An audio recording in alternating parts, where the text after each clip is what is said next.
holding them hostage till they are released for somebody who was really enthusiastic. These two people were not very enthusiastic in doing that. So I'm open to exchange hostages. So that's one thing. The tutorial will be immediately after the lecture of Professor Bekenstein, and afterwards there will be a reception.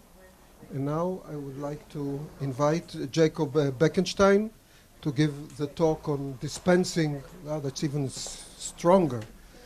Dispensing with What's least stronger? action in field theory. And I think David did a very excellent introduction to you today, so I don't need Okay, to good. repeat it. Yeah, fine.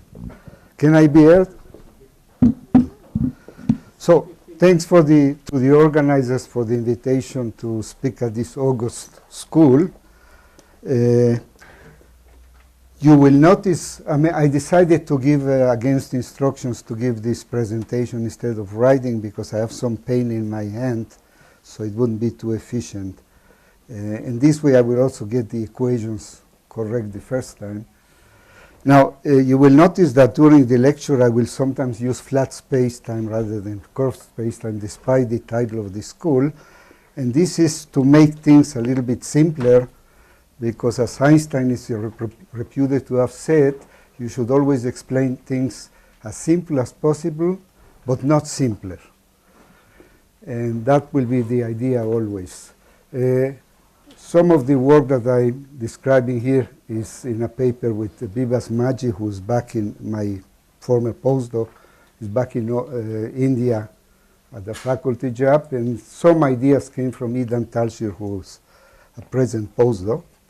And let me explain what the problem is. Okay, so usually when you set up a classical field theory, you can start by defining an action. This is the definition of the problem, the oral Lagrangian. You start with an action, then you apply the least action principle, and this will lead you to the field equations by the well-known procedure of variation of the action. Okay. Now, if you want to go further and get equations conservation laws, then you need some symmetry, and then you can combine all these things to get you conservation laws. This is what's called the Noether procedure, Noether theorem, and so on. Okay, and that basically uses the formalism that came out of the least action principle. Now, the question is whether you can do this the other way around, this way, from action as a definition of theory, from conservation laws, particularly energy momentum conservation, which I take to be some kind of experimental fact, and symmetry, which you can recognize usually very quickly in a theory, whether from this you can go the right way to the field equations without even mentioning the least action principle. This is the question. Why would you want to do this? There are, I can think of a couple of reasons. One of them is this is kind of inverse problem, and inverse problems are always instructive in physics. That's one thing. The other, which was my motivation in getting into this, is that I've never been comfortable with the least action principle. As a principle in physics is kind of odd, kind of strange, because, and I'm talking about classical physics, so I won't say a word about quantum mechanics in this lecture. Quantum mechanics is a different story. But in classical physics, it's a strange principle because to state it, you have to say something about boundary conditions in the past and in the future, which is not the usual way that you do physics, right? So can you do this in a different way? So let me start by recapitulating a little bit of the history of the action principle. It goes back a long time if you define it in a properly white way. Hero of Alexandria showed, he was a well-known engineer in his time and also mathematician, he showed that the Euclides law of specular reflection from a mirror can be reformulated as saying that the light trajectory goes by the shortest path. So it's a minimal action principle in some sense. Then many years later, Fermat, well-known mathematician, generalized this to include refraction, and there the principle says that the light flight takes the minimum time from beginning to end. Again, a kind of action principle. Then came actually Mappertot with the usual action principle. For him, it was the principle of the change in position of a body takes place so as to involve the least change in action. What is action? For him, action was product of mass, distance, and velocity. And it wasn't very consistent about the way he defined it. He used to change the definition from problem to problem, which is kind of confusing, right? That's not a very good way to do physics. So the first rigorous result in this direction was Euler, who proved a theorem that for a particle moving on a given curve, the integral of v ds, v the velocity, is an extremum. So that's a rigorous theorem. And then Lagrange generalized this to a number of particles with different masses, maybe. So he actually proved this kind of action principle. But Lagrange didn't like the extremum principle, and he went back to formulating mechanics as Lagrange's equations directly from Newton's second law, generalized coordinates and all that. He didn't actually like the principle. So the person who actually formulated the least action principle was Hamilton, who gave us the thing that you see in the books. It's well called Hamilton's principle, and this is what we will be talking about. Now, I should mention that from Hamilton's time back to up to the beginning of the 20th century, the least action principle was kind of unpopular or controversial. People didn't like it. And there is mention in this book by Mandelstam and Ugrau that Planck remembered Poisson saying in a meeting that the least action principle is a worthless thing. So people didn't take it very seriously. By now we have been accustomed to it. So the question is, can we actually do things starting in a different way? Okay, so let me remind you how you get to the least action principle in field theory, especially in curved spacetime. So you start in mechanics with generalized coordinates in a Lagrangian. You obtain by variation the Lagrange equations for each of the generalized coordinates. Now you go to a continuum system, so you replace generalized coordinates by a field psi whose value at different points is like the different coordinates of the body, and because it's a continuous thing, you also put in as an argument the gradient of this field, and also make the Lagrangian density a function of position. So we have this kind of scalar field working on it. You can make this relativistic. This would be the least action principle. And in relativity, you just work with the 4 coordinates together in making an invariant volume, and of course the 4 derivative of the scalar field. To go to general relativity or to curved space, you just have to include the metric in the Lagrangian density, and of course to make the volume element appropriately invariant. Okay? In this case, the integral goes between 2 space-like surfaces usually. Okay, that's what you do. Now, by making this variation, you will get the Lagrange equation for the field in this form. That's the covariant Euler-Lagrange equation. And if you have several fields, of course, you will have some index mu to distinguish between them. So this is the kind of language I will be talking about. Now I want to say a few things about the energy momentum tensor. So if you start with the action in this form in gravity, in the presence of gravity, you want this action to be an invariant, right? Scalar under diffeomorphism, scalar under changes of coordinates. So if you change the coordinate, the fields undergo Lie dragging or Lie, you go through a Lie derivative of them. So a scalar field would change like that. The metric would change in this form, this being the covariant derivative with respect to the metric. And you will make the variation. I still haven't done anything beyond using the chain rule, actually. Okay, and now you substitute the various delta G and delta psi here. Do one, move out this derivative, do a integration by parts, which will produce some kind of a boundary term here, you get to this situation here. Of course, the boundary term you will get rid of. Let's see, why doesn't this work properly? Okay, so you get rid of this by assuming that the diffeomorphism goes to 0 on the boundary, for example. Okay, now the next step would be, I wonder if this is, okay, to define the energy momentum tensor. It's just this, in this particular theory, this would be the definition.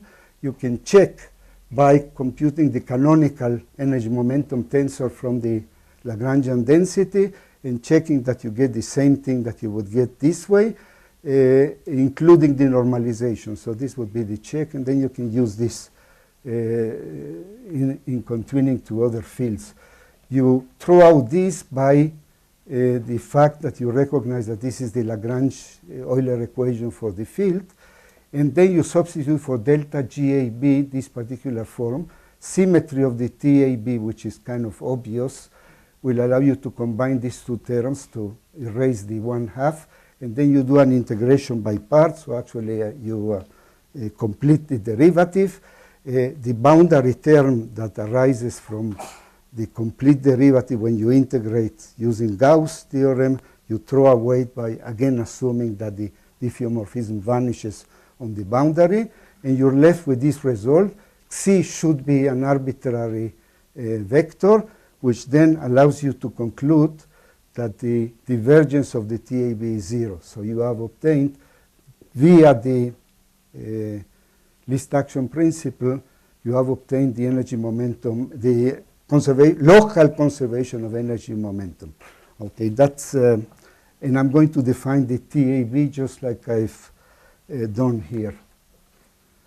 A little bit more about notation. When you, this is the definition of TAB when you have only the metric in the Lagrangian density. If derivatives of it appear in it, you must generalize, and this follows rather directly from the formalism. So you can have that for when you have one derivative, and this is what is called the functional derivative delta S delta G with respect to the metric of the action. TAB is basically that functional derivative. And there is this factor here. Analogously, you can define the functional derivative of with respect to the matter fields, say a scalar field, and it will give you the form of the Lagrange Euler equation. So equations of motion are basically that the functional derivatives of the action with respect to fields or metric are 0. Okay. Now I am going to be using. Okay, so this kind of definition of the functional derivative allows you to write the action this way. In most books, this would be the way to define things. Okay, now I'm going to be preferring a slightly different form to use E psi as the functional derivative that will appear in the various equations. It's very simply related to the original one. I'll use one for gravity all the way at the end. And in this case, the change in the action due to a change in fields and metric would have this form, right? I mean, this comes just from the definition of the TAB, and this comes from the fact that you're just chain rule, okay? And you will often see this kind of an equation or versions of it in my discussion. I call this the master equation. I'll show it a few times in case you forget it. Okay. Now, I want to show you in a trivial example how to get equations, field equations, equations of motion from energy momentum conservation. That is when you have one field. Okay, so these are my conventions, right? Signature of general relativity, C and H bar are 1, and I'm summing over repeated variables. I'm going to work with a scalar field. I'll take this Lagrangian, kinetic energy minus potential energy in the usual way of thinking about it. Okay, so that's a very simple example. I calculate the TAB according to those formulas which I wrote before. It comes out to be this, and it's very easy to see why it has this form. And then I will take the covariant derivative of it, or the divergence actually. You get two terms out of this. You get one term out of this. The metric is covariantly constant, as it was said by Thibault this morning. and this V will give you this result here. So you have this. Now, if you carry out the sum over B, I think, and D, you can go to the next line and recognize that two terms will cancel. Okay? The other terms have each a factor gradient of phi. You cannot expect gradient of phi to disappear or to be zero identically, right? That would be a very trivial kind of configuration of the field. If it is not zero, then what multiplies it must be zero. And what multiplies it is this equation where by box I mean this kind of an operation. And you've gotten the generalization of the Klein-Gordon equation from energy conservation. It was trivial here because you have one field, one set of energy momentum conservation equations or laws, and so the result, it's very easy to get the result here. What would happen if you had several fields which are interacting so that there is only one energy momentum conservation law? Then it's not too clear that there is not enough information to separate the equations for these separate fields. And it turns out that in many circumstances you actually can. And I would like to explain this next. So let's take the action of several scalar fields, any number, and let's take it most generally. There will be some kind of interaction. Before you continue, I mean, as you said, in the Euler-Lagrange you have also a surface term, which is not necessarily vanishing. Well, you know, I'm going to... In this conservation, you don't get such a term. I remember in checking many of these boundary terms, I can get them to vanish usually. Yes, I mean, but this is, you know, customary procedure, right? You can couple a system to other system on the boundary. Yeah, of course. I'm avoiding this kind of thing. I mean, you don't like this? Well, you're a string theorist. I mean, I work in a simpler environment. If the boundary has energy flow. Yeah, we understand this. I mean, you will take an isolated field, and this is the question. Now, if you take the action to be the most general kind with all kinds of interactions, but I will restrict the number of fields to be not bigger than the number of coordinates. So in four dimensions, no more than 4 fields. Okay.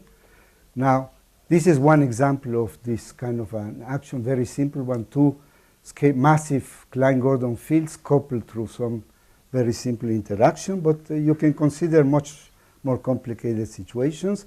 And this is the master equation for this situation here.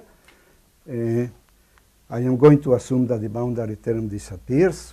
There are various reasons, but I mean, there is always some physical thing that you can say to justify this. But I don't want to spend time on this part of the story. So imagine that you make a diffeomorphism invariance. I'm actually repeating myself again in case people didn't catch this to the end. These are the changes undergone by the fields due to a diffeomorphism, because remember, we want the action to be an invariant on the diffeomorphisms.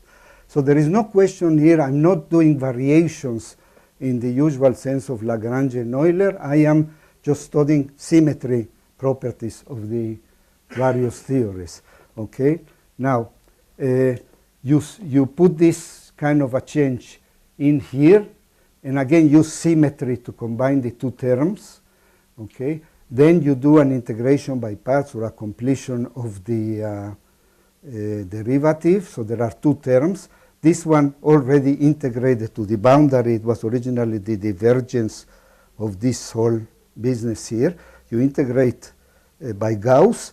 And if you say that chi vanishes on the boundary, which you can always pick, right? Then you can get rid of this.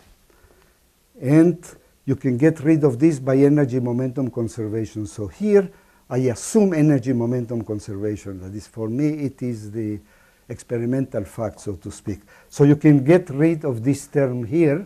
You're left only with that. Let's see. Why is it that this doesn't always move? Okay, so we have that result, right? Now, because chi is a set of vector fields which are arbitrary in the bulk, then I can get this set of equations, A being one of the coordinates, and you can get a number of these equations together. Now, what do you do from here on? Two cases. In case the number of fields equals the number of dimensions, you can set up this. I think I'll stand here, right? You can set up the set of equations in this form. Just check one line, for example, multiply this by this. This will give you this equation when the coordinate is 1 and so on. And so you have this situation here. Now look at the determinant of this matrix. Okay, that's a Jacobian, this particular Jacobian. In general, in a generic configuration of the fields, this will not vanish, certainly not identically. It may vanish at some points, some surfaces or something, but in general it will not be 0. Why not? Because if it were 0, it means that two rows, it means that each row can be seen as a linear combination of the other rows, right? That's one way of saying that the determinant vanishes.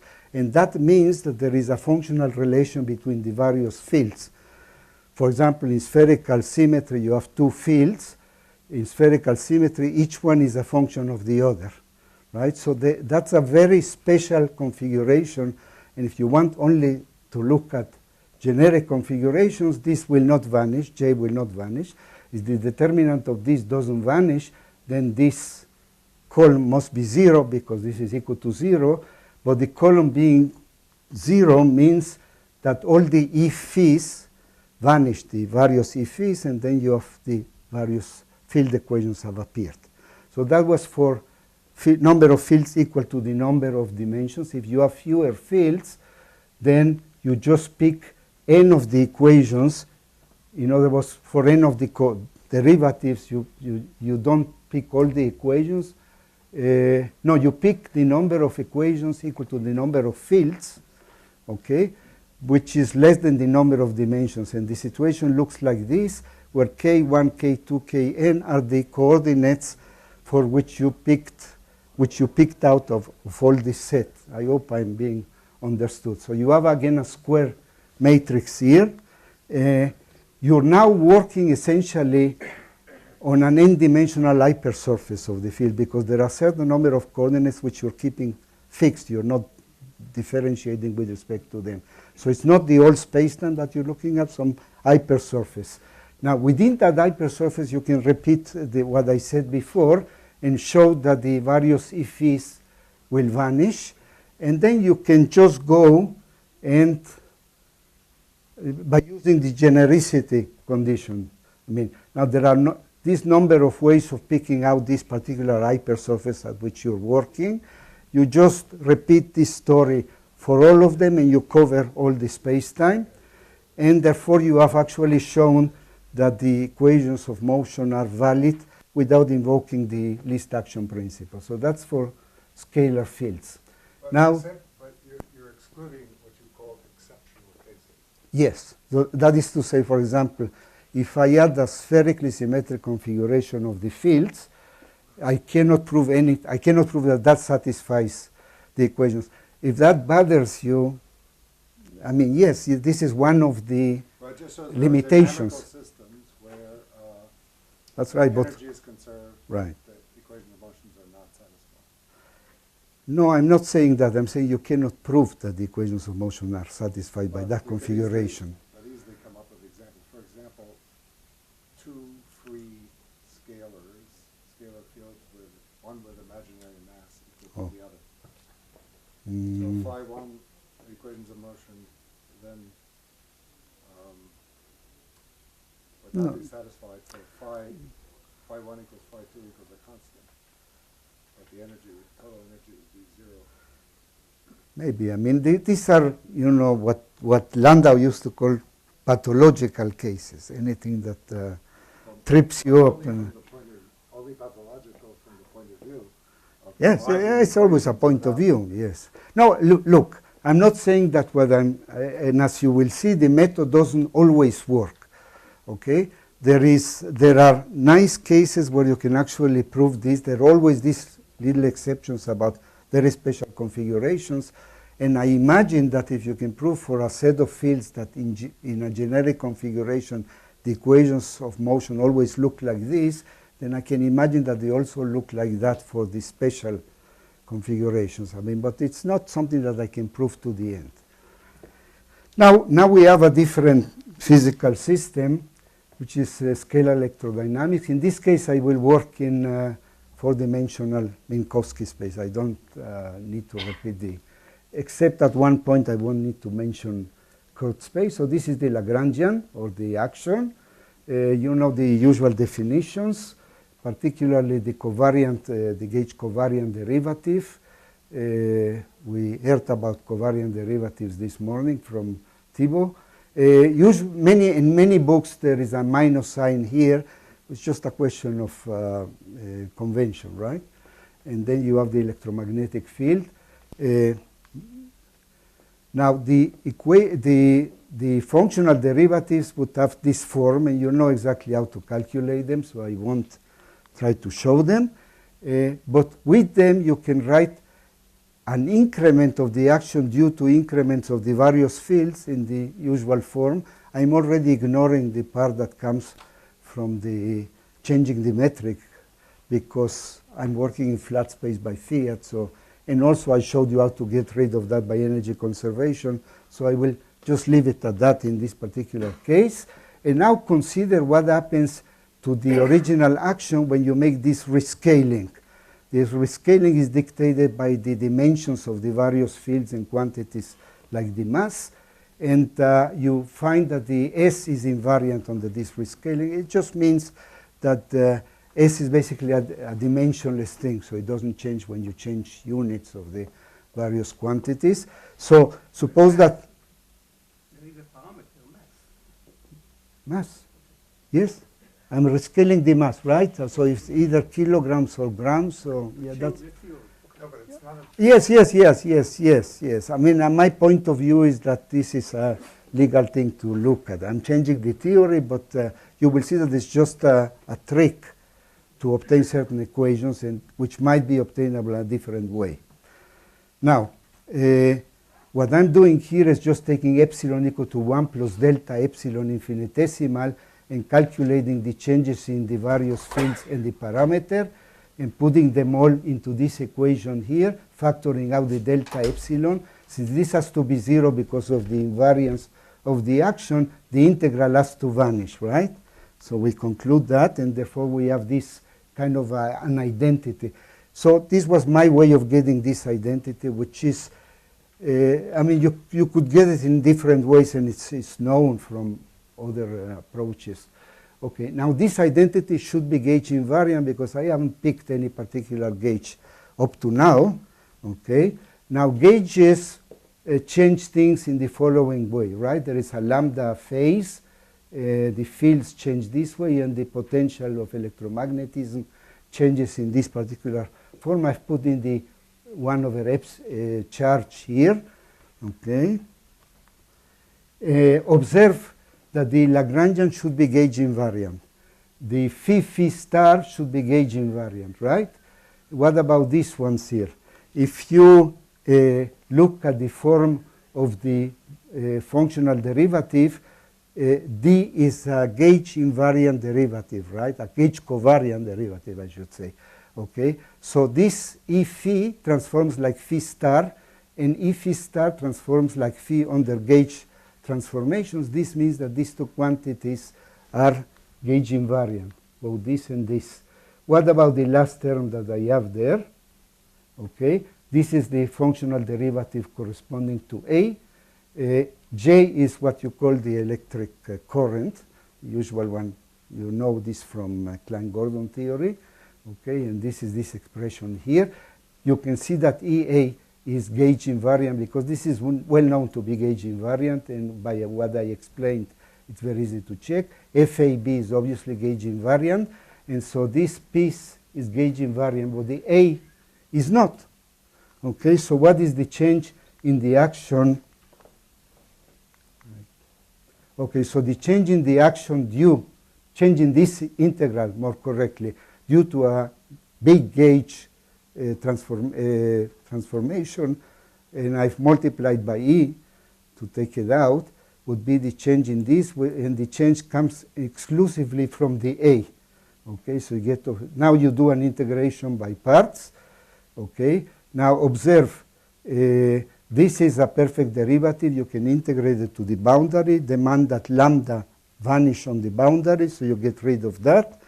Okay, and about the last term, lambda is arbitrary in the bulk, so you can say that this is 0, and so we have this result here.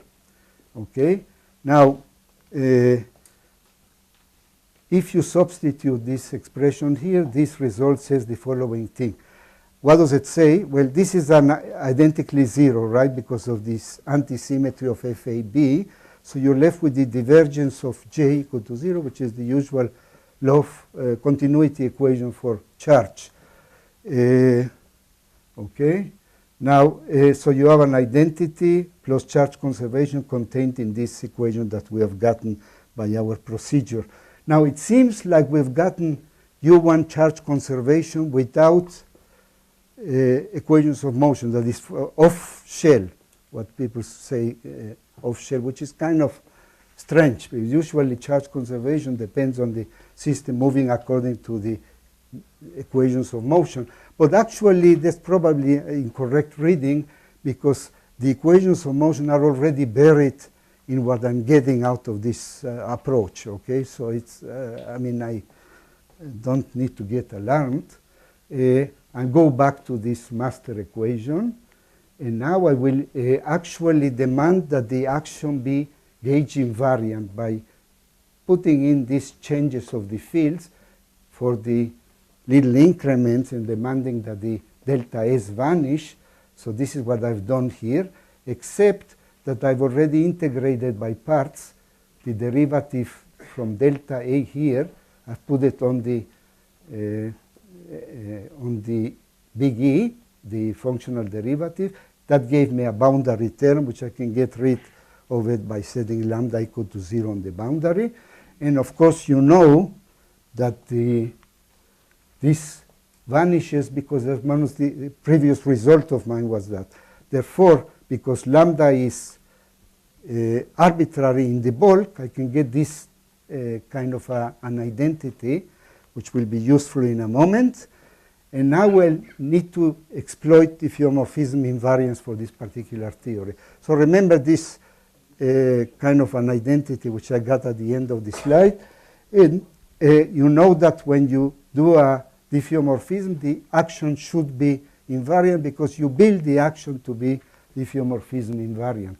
Now I must go back to curved space for a moment, because when you do a diffeomorphism, you pass from flat to curved space. So I write it already in curved space. This is the action. I think the sign is correct, right? And the increment of the action due to a diffeomorphism would have this form. This is the original form of the master equation, so to speak. Okay. Therefore, I of course know the form of TAB to put in here. I know the way that the metric changes on the diffeomorphism. And as I showed you in the examples before, I can get rid of this term by energy momentum conservation, local energy momentum conservation. That's all that I need to do in curved space, and I can go back to flat space at this moment, and I have this equation here. Except that I have these changes due to the diffeomorphisms of the various quantities. Now, it's very easy to check these two, right? It's just like shifting the coordinate will change the field in this particular way. For a vector field, it's a bit more complicated. This is a Lie derivative of a vector field with definite rules, and it looks like that. And I want to substitute all this into the increments here to try to make the delta S equal to 0. So it gets to be kind of complicated, but you can simplify as follows.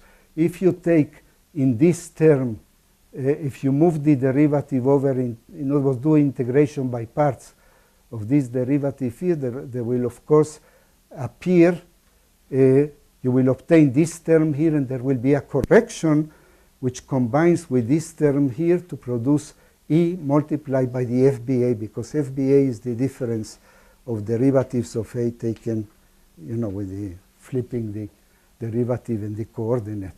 So you get that. I've combined these two terms into this one here, so I have this expression here. Okay. Now take chi to vanish on the boundary. On the boundary, this will get you rid of that term here by Gauss, right? And next step,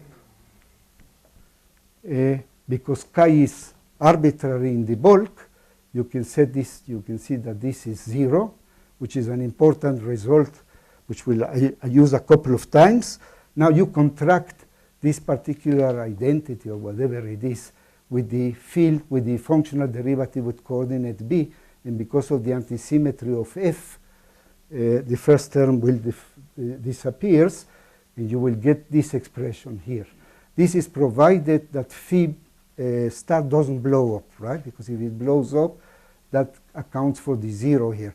But it cannot be blow up at every place unless you have a very strange configuration in mind. So for a generic, or let's say away from poles of phi star, you will get this expression here. Proceed. Okay. Oh, sorry. I overdid it.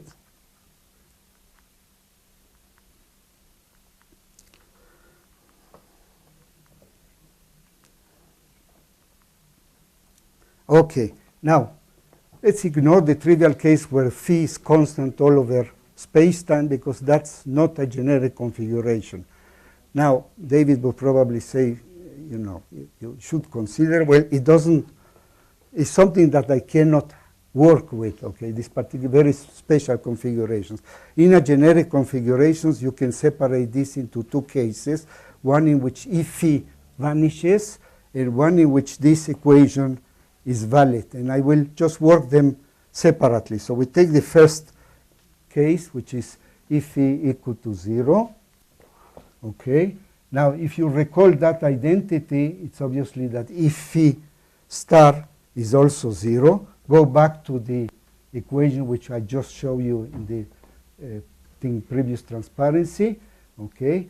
And because E phi is vanishing, this has to vanish by itself. Okay, so you get this kind of an equation, which in matrix form you can write like this.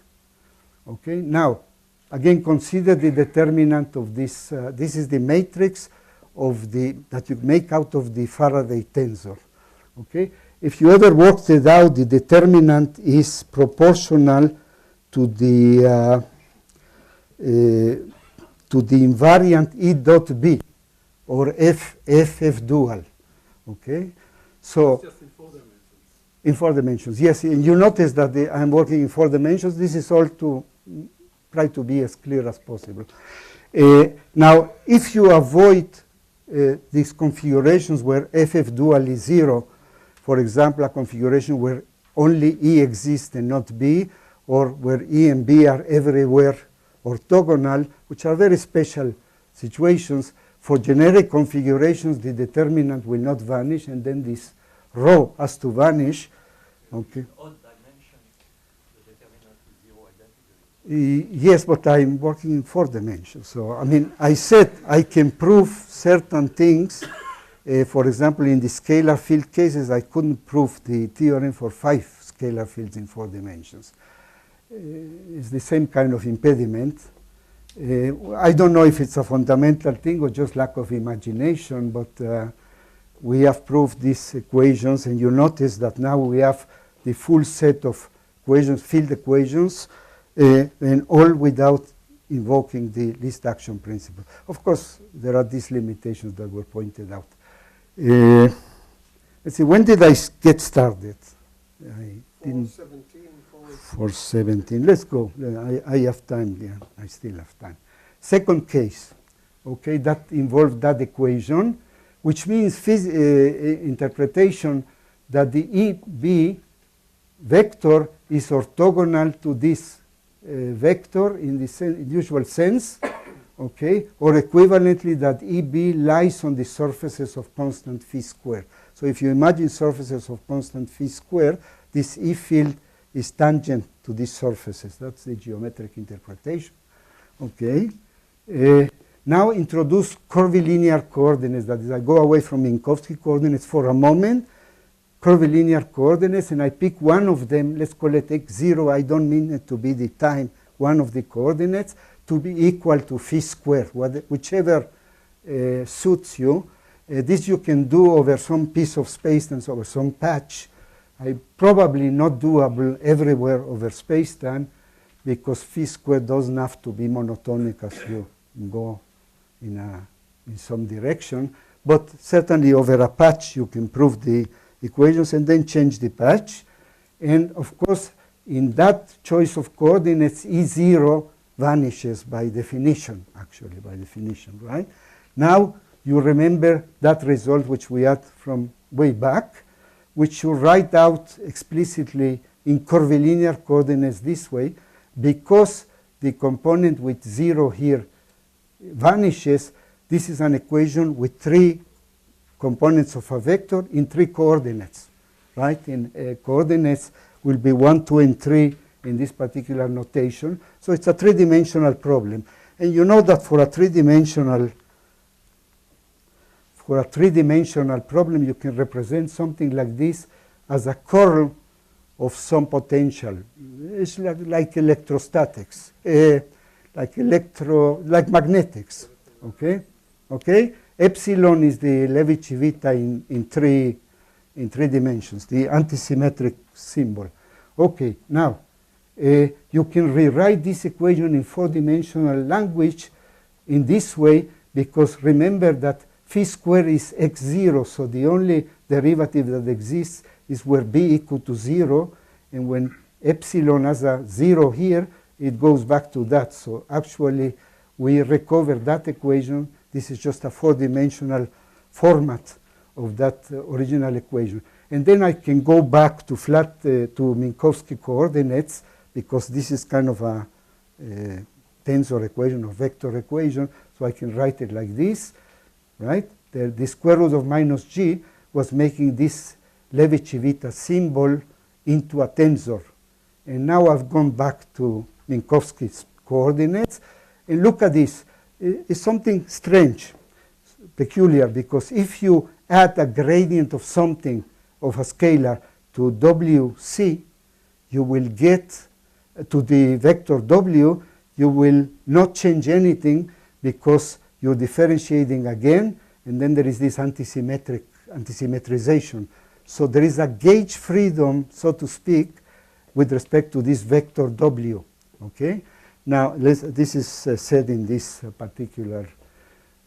Now, my argument goes like this.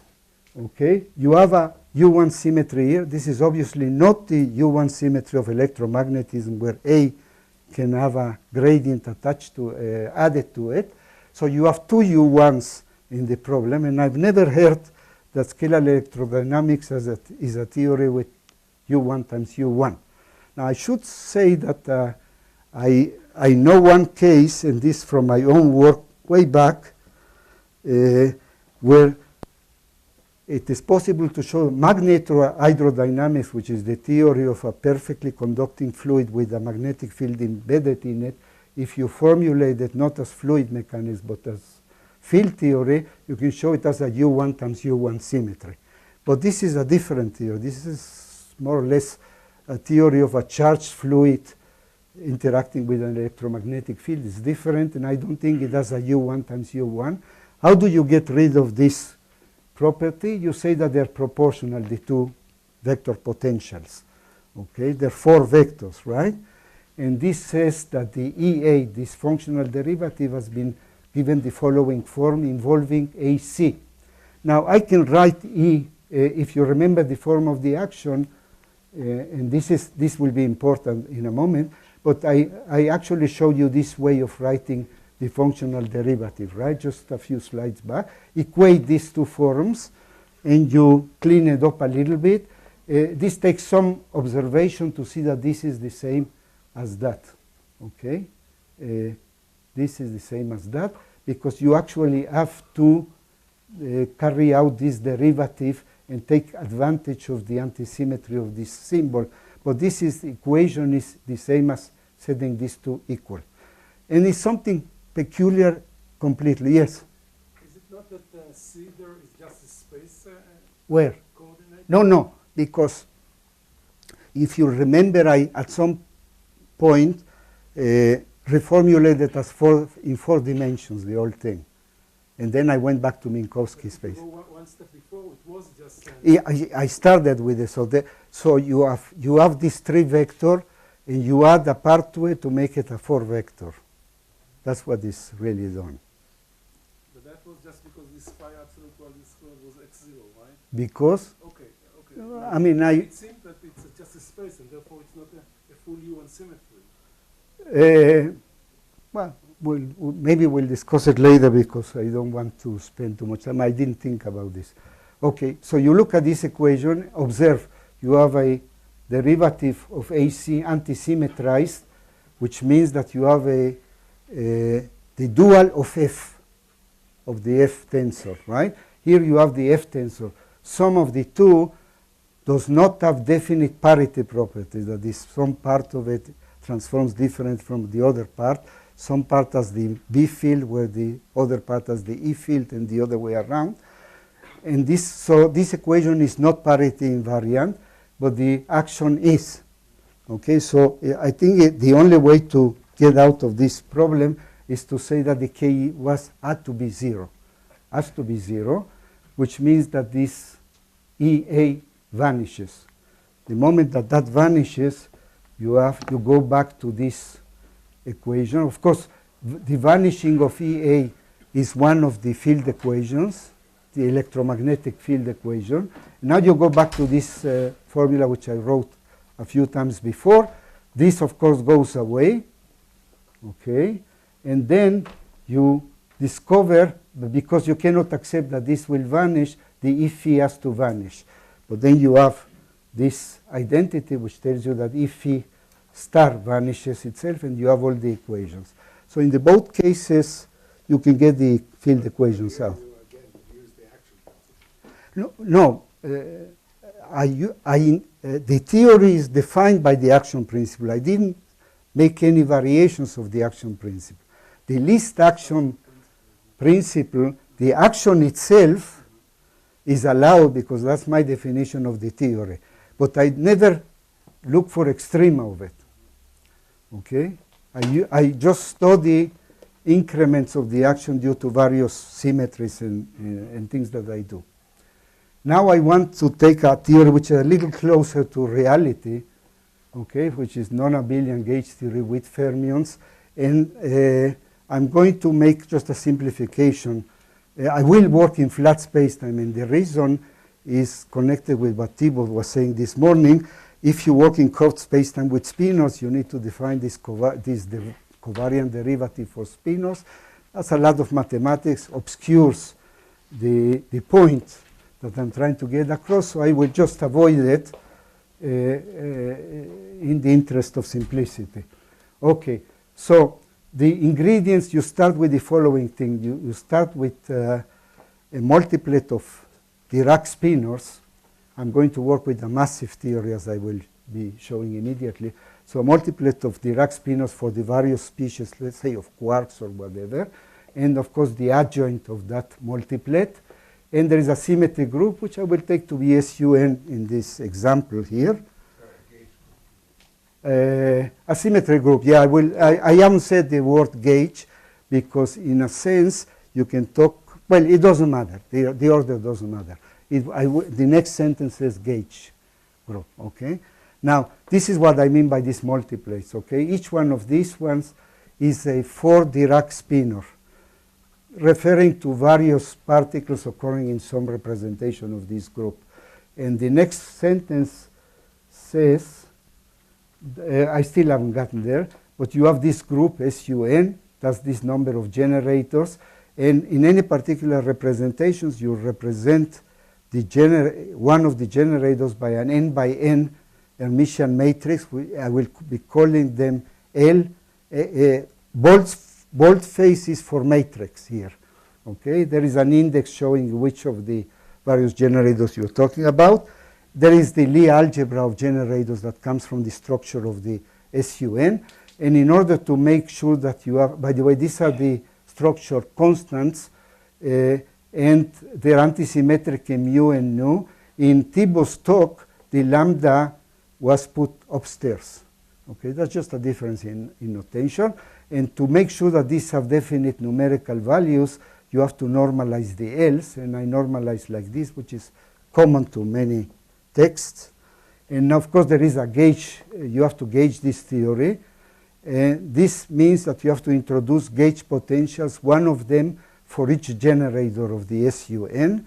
And with them, you form a gauge covariant derivative, which would be this form. Is some kind of an imitation of the electromagnetic gauge derivative, gauge covariant derivative. You have a coupling constant G. These are the potentials, of which there are n squared minus 1 differentiated by the mu. And this is the generators, the matrices of the generators.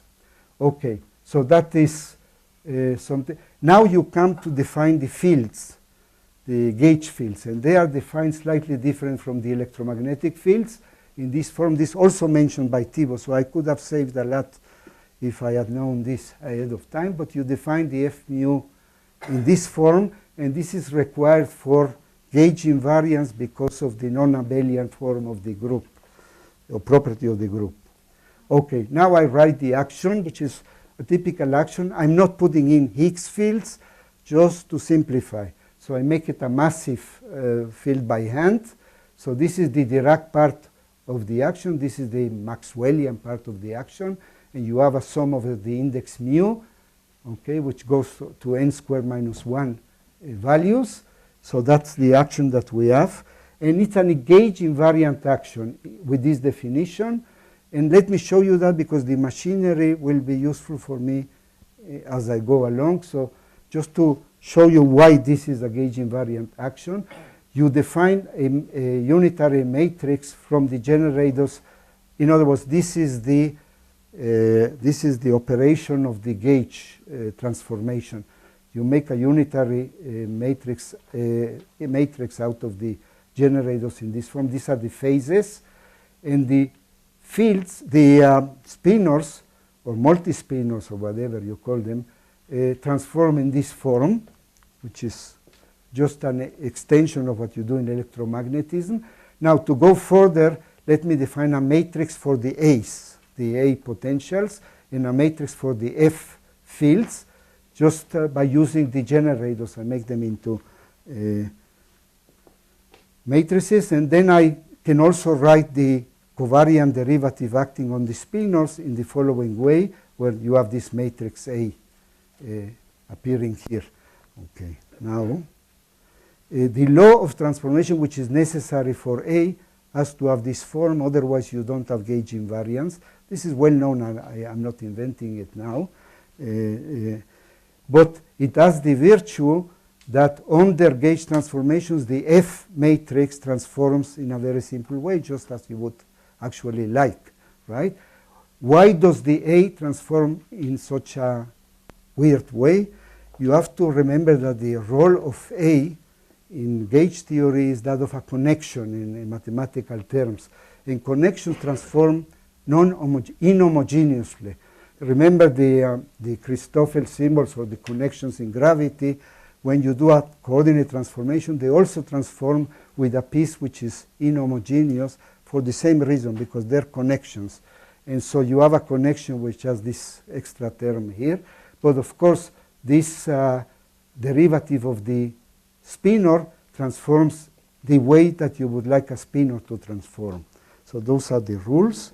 Okay, and now write that action, rewrite it in this form. It's very easy to see that you have exactly the same thing. The only thing to check is that the trace of this product of matrices is equivalent to that, and that comes from the normalization relation for the generators. So it's very simple algebra, and now you have written the action in terms of matrices. Now do this kind of unitary transformation. F goes into that.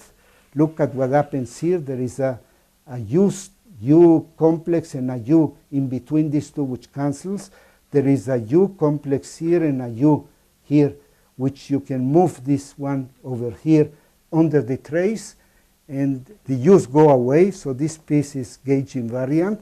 And this is even easier to see because D operating on psi transforms in this form, so you have a U which cancels with the U complex that comes from here. So you can immediately see, almost by looking at it, that the S is gauge invariant. And we have learned a little bit of formalism to help me with the this. So I have approximately half an hour, Eliezer? Yes. Yeah, good. So let me just make a pause.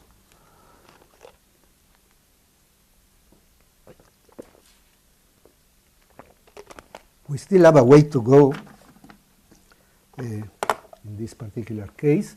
So I've written again the metric to remind you, the action to remind you. Now make increments of the various fields, which I mean to have special meanings, but at the moment this is just the generic master equation, so to speak, and these are the definitions again of the various functional derivatives that appear here. Sorry, these ones, okay.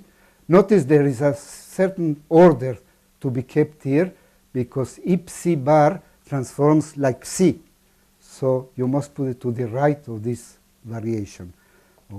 It's not a variation, it's an increment.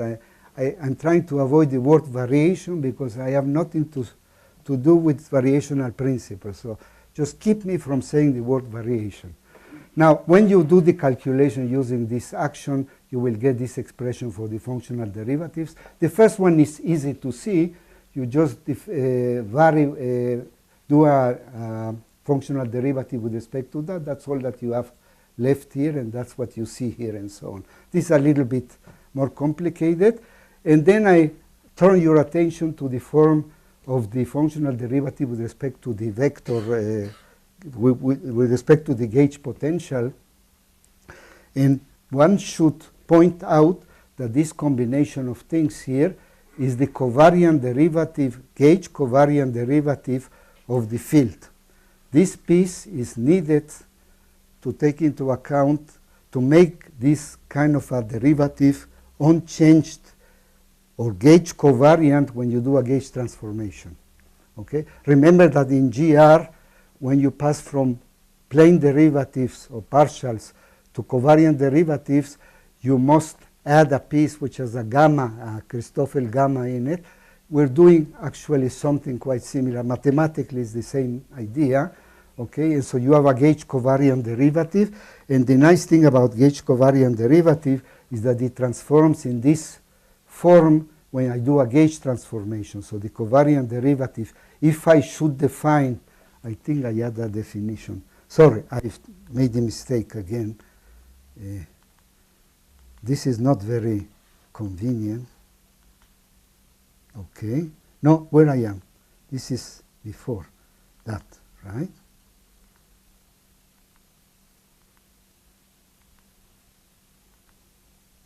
Okay, so if you make out of F a matrix in this way, you take the covariant derivative, its law of transformation is with U before and U complex after, just like the F itself. It hasn't changed gauge transformation properties under the derivative. Okay, and that's a useful thing. This, of course, not an invention here, but it's just general properties of gauge theory. And now I will make use with this formalism of scale and gauge symmetry of the action. So again, we have the action here. And you notice this is a repetition in some sense of a motif that you have seen before. But this action is invariant on the rescaling of the various quantities in the following form, right? It's just, again, a change of units, doesn't change S, which is basically a dimensionless thing. Doesn't have length in it, okay? Now, again, you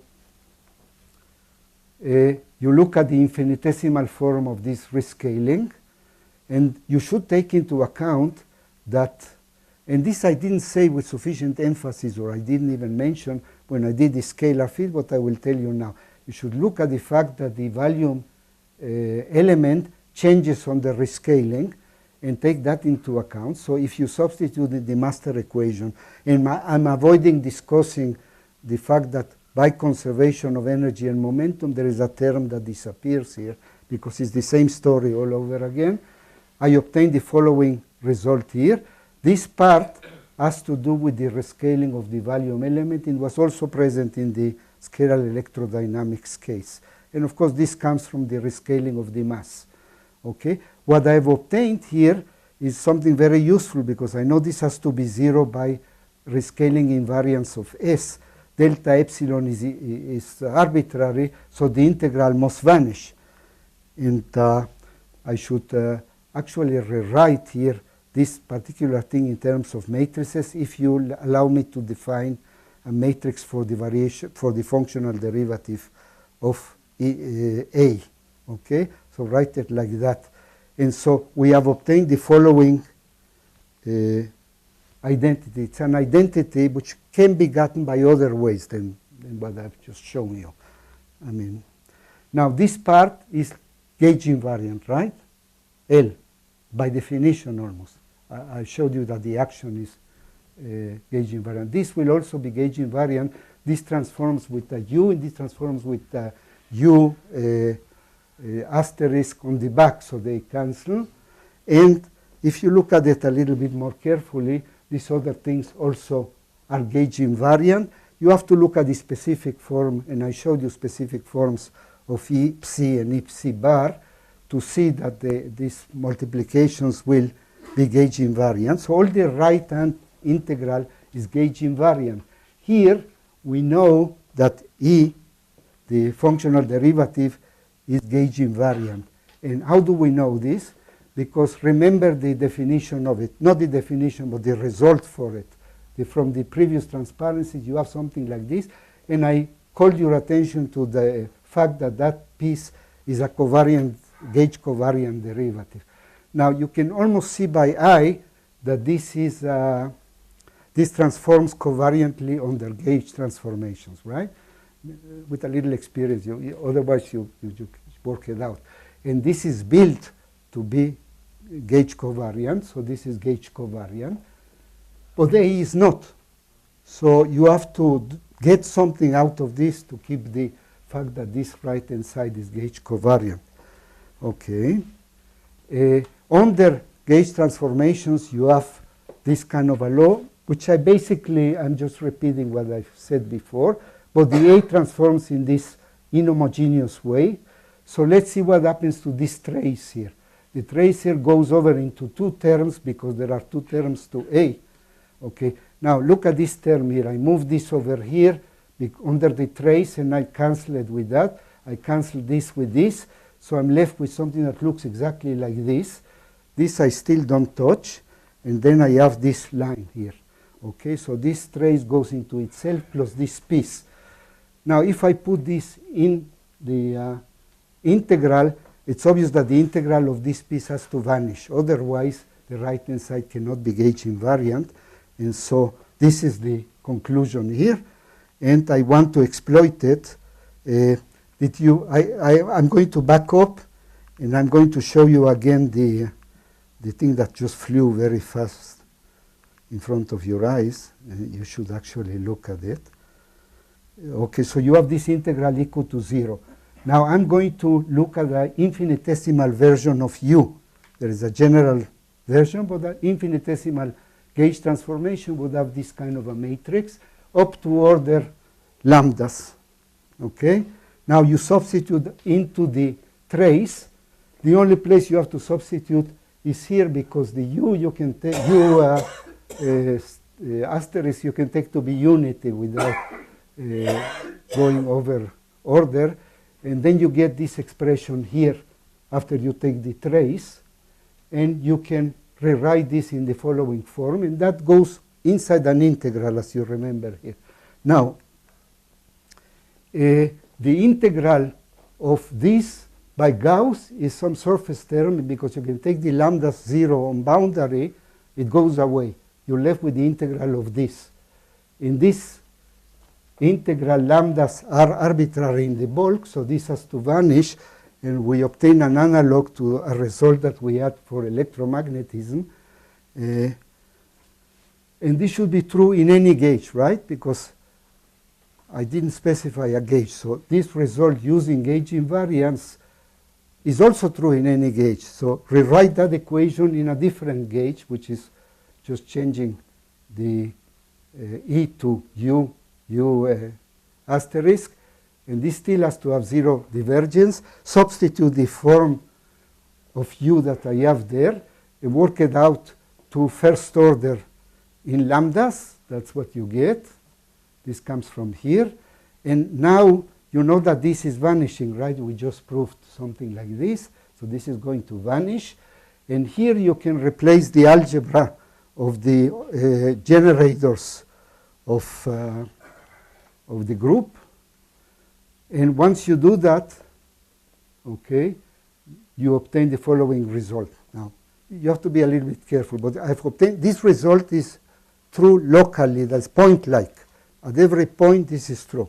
Not under an integral, but point-like. Now, what do you have here?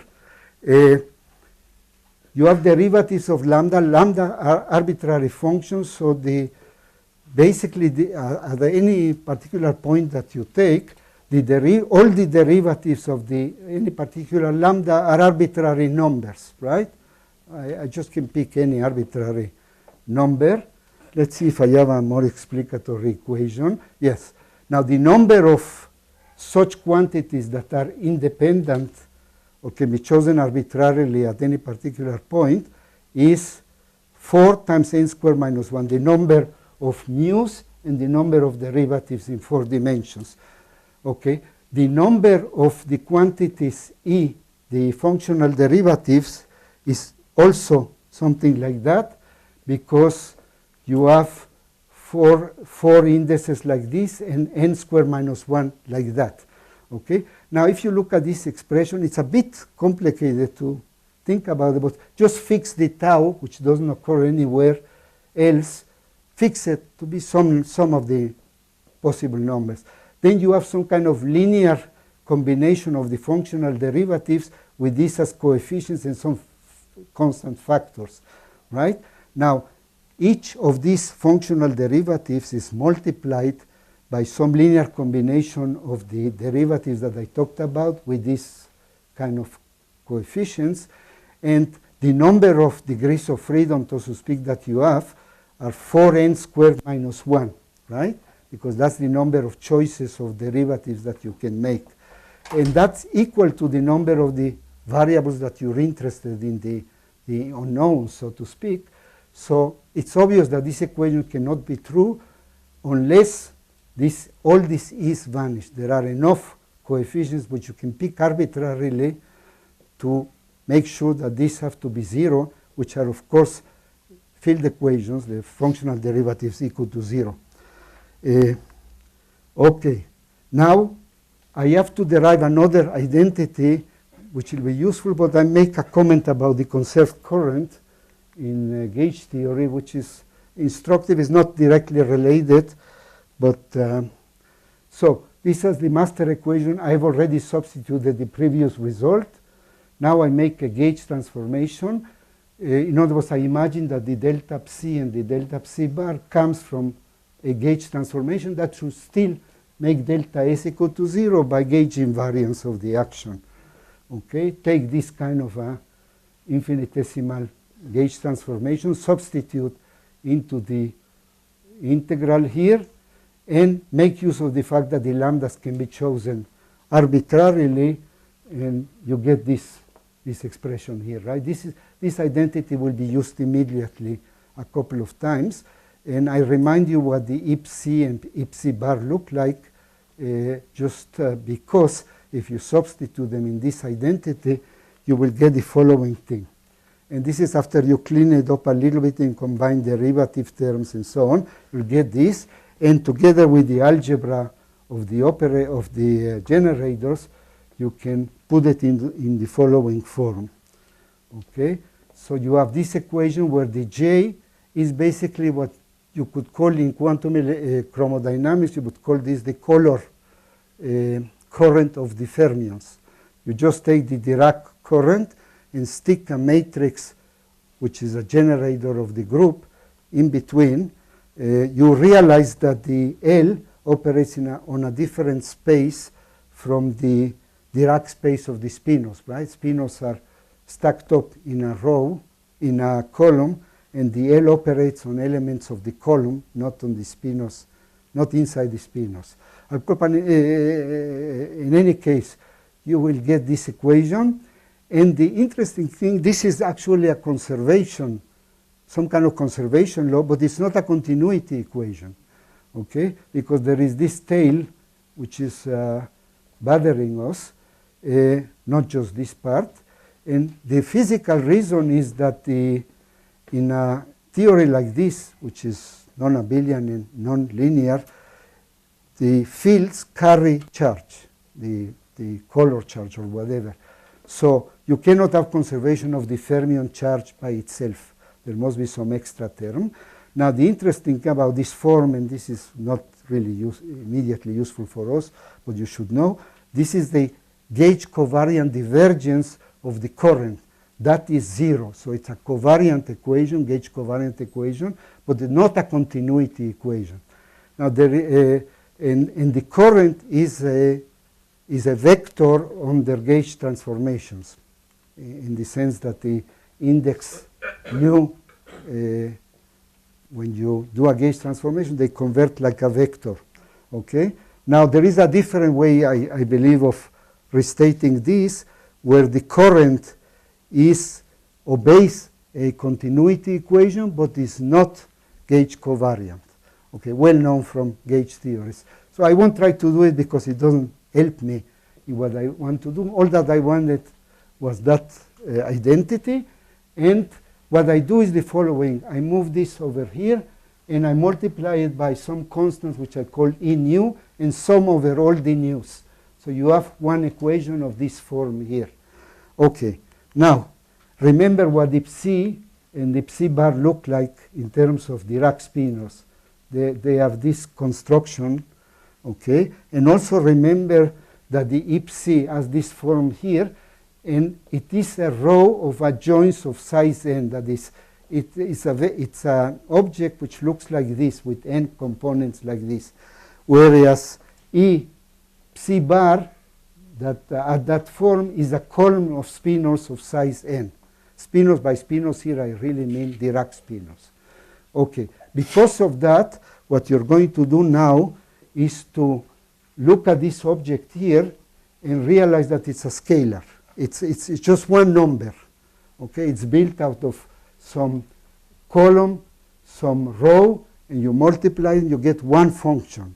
One function. So you can take a transpose of it, doesn't change, but by the loss of transposition, you can bring it to this form here, where you see this psi bar transpose occurring here. And because of this, it's useful to construct this kind of an object here, built out of psi and the psi bar t. By the way, did you define psi bar at the end? Yes, so that's the same definition. Okay, and I'm working in flat space, so there is no. You assume the commute psi and psi bar, they are commuting spinos. Probably yes. Probably yes. I'm still working on classical level. Yes.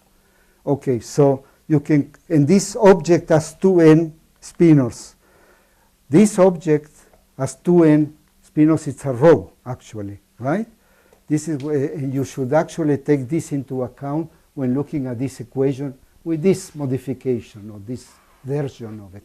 So I go over to the next transparency. That equation in the modified form can be written in matrix notation in the following way. This minus sign is to take into account that minus sign. So if you multiply this out, you get, in fact, the equation on top of it.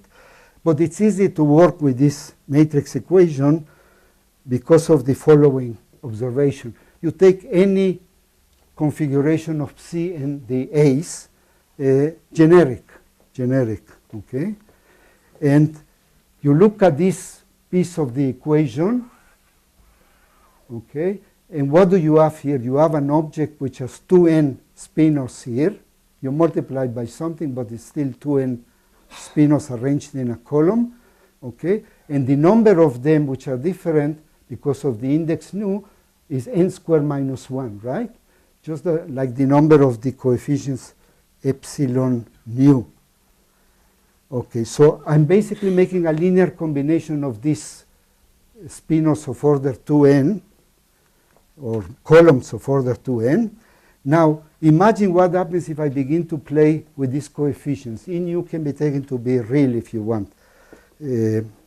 So you have this kind of set of vectors, 2n spinors.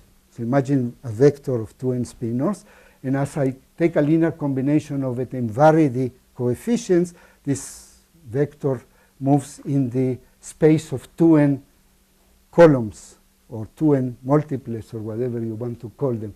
Now, if I have enough of these coefficients, I can make this vector sweep over the complete space of multispinors. What does that take? You must have enough coefficients to compete with the number of components in the multispinor, right? It has as it were 2n components. You must have the same number of coefficients to have it sweep over the complete space, otherwise it won't. Now, you should ask me why n squared minus 2 and not n squared minus 1. N squared minus 1 is the number of coefficients in U. I cannot use the full number because if you divide that equation by a constant, of course you divide all the E nu by a constant. So, and it's the same equation really. So one of the E nus is for normalization. It doesn't really play any role. You can take anything you want.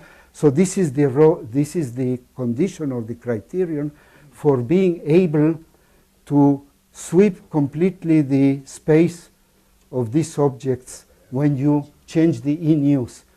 When you're doing that sweeping, you have this object which is a fixed object. It's not being, no combination of it was taken and nothing like this. So you have a row multiplied by a column, some linear combination of this, and this is 0.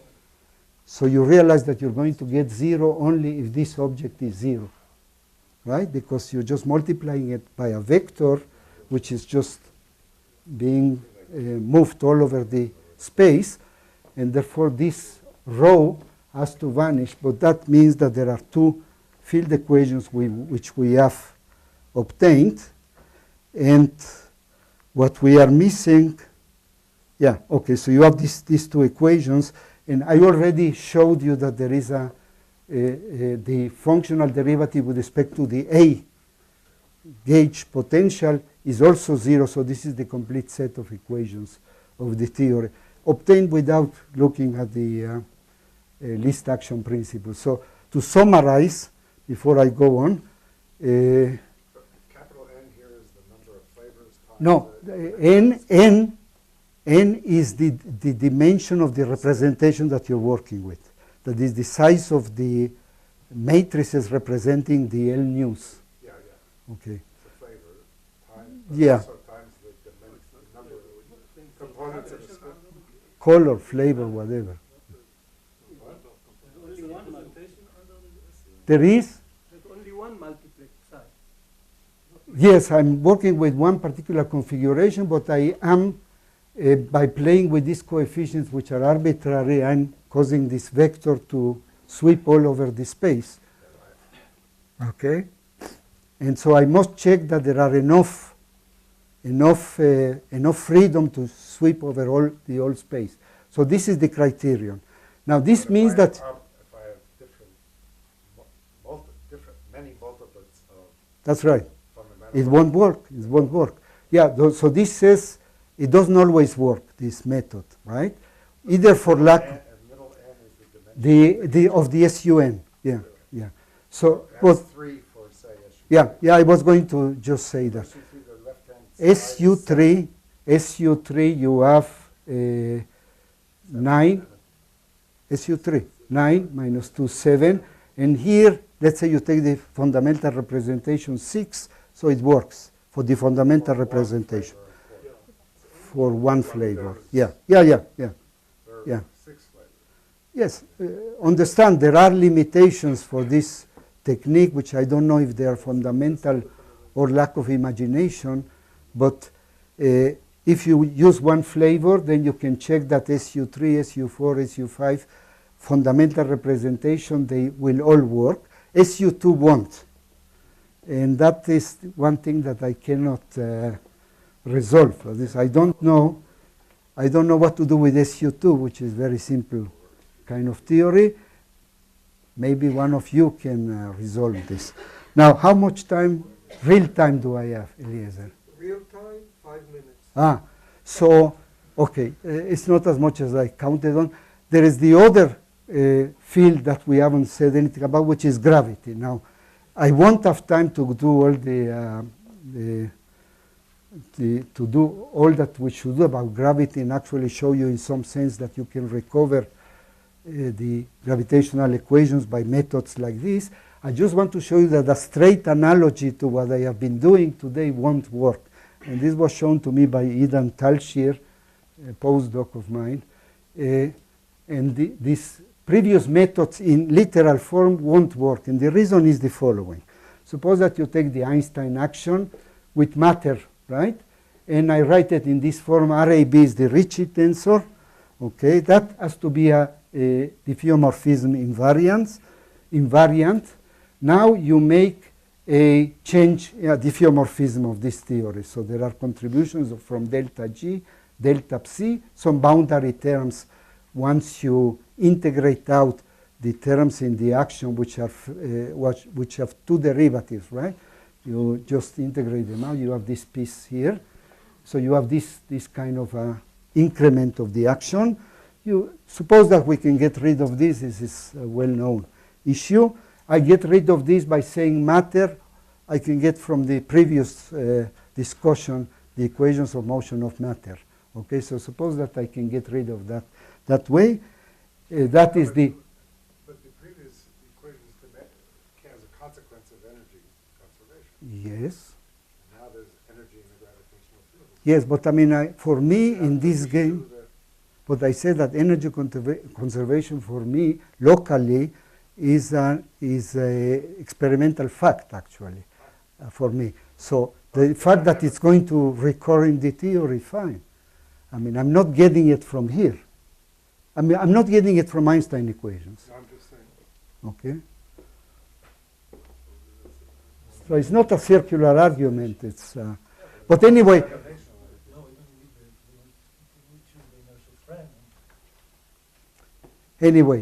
okay, so make a diffeomorphism, interpret this as due to a diffeomorphism change, a diffeomorphism. So you know that the delta G must look like that, okay? So you substitute it here, combine the two terms because of the symmetry of all these tensors, and do integration by parts, actually, or whatever, or completing the derivative. So you get this full combination. The combination of these two terms is what I have here, G multiplied by this kind of a term here, and this coming from here. Okay, now you can get rid of various things. For example, that by integration by parts, basically by Gauss, and setting the chi equal to 0 at the boundary, you get rid of that.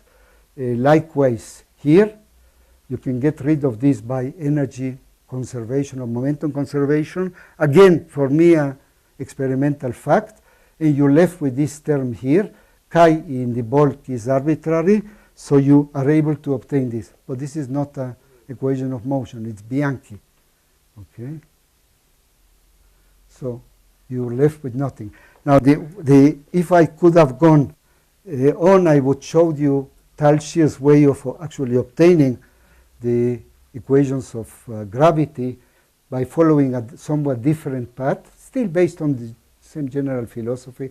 No least action, but it's done in parts. First you break up the action to all orders in some small perturbation about background metric, and then you analyze the first piece, first integral of this, show that the linear equation of gravity comes out, and then you do induction. So this is for short. It's a number of slides that I add for that, so that I don't think it's fair to try to push it. But there probably will be a preprint soon on this. So it will be there, probably done better than here. By the way, anybody interested, I will give this presentation in PDF, so you can actually see all the equations if you want. Thank you. I